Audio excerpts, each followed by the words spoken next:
A beneficent person is like a fountain watering the earth and spreading fertility. It is, therefore, more delightful to give than to receive. A free life cannot acquire many possessions, because this is not easy to do without servility to mobs or monarchs. A man who causes fear cannot be free from fear. A strict belief in fate is the worst of slavery, imposing upon our necks an everlasting lord and tyrant who we are to stand in awe of night and day. A strong belief in fate is the worst kind of slavery.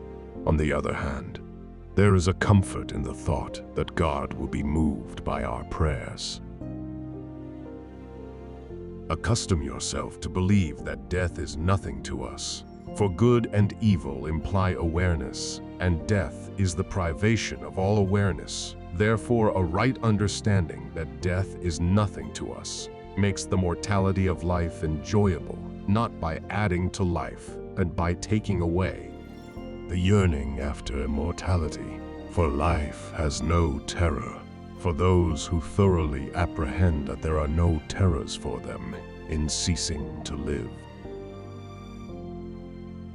All friendship is desirable in itself, though it starts from the need of help. All other love is extinguished by self-love, beneficence, humanity, justice. Philosophy sink under it.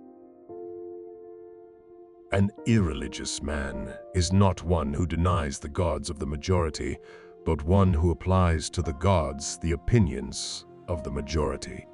For what most men say about the gods are not ideas derived from sensation, but false opinions, according to which the greatest evils come to the wicked, and the greatest blessings come to the good from the gods. Any device, whatever by which one frees himself from the fear of others, is a natural good. Any man who does not think that what he has is more than ample is an unhappy man, even if he is the master of the whole world. Be moderate in order to taste the joys of life in abundance. Being happy is knowing how to be content with little. But the universe is infinite.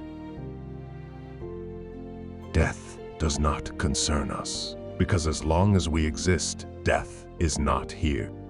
And when it does come, we no longer exist. Death is meaningless to the living because they are living, and meaningless to the dead because they are dead. Death is nothing to us, since when we are, death has not come, and when death has come, do everything like someone is gazing at you. Do not spoil what you have by desiring what you have not. Remember that what you now have was once among the things you only hoped for. Don't fear God. Don't worry about death. What is good is easy to get, and what is terrible is easy to endure. Either God wants to abolish evil and cannot, or he can and does not want to. If he wants to but cannot, he is impotent. If he can but does not want to, he is wicked. If, as they say, God can abolish evil, and God really wants to do it, why is there evil in the world? For a wrongdoer to be undetected is difficult, and for him to have confidence that his concealment will continue is impossible.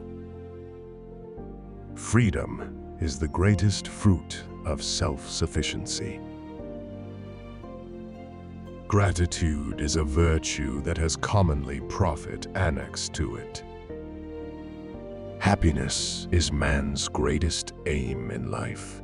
Tranquility and rationality are the cornerstones of happiness. He who doesn't find a little enough will find nothing enough. He who has peace of mind disturbs neither himself nor another. He who is not satisfied with a little is satisfied with nothing. He who needs riches least enjoys riches most. He who understands the limits of life knows that it is easy to obtain that which removes the pain of want and makes the whole of life complete and perfect. Thus, he has no longer any need of things which involve struggle. I have never wished to cater to the crowd, for what I know they do not approve, and what they approve I do not know. I never desired to please the rabble. What pleased them I did not learn, and what I knew was far removed from their understanding.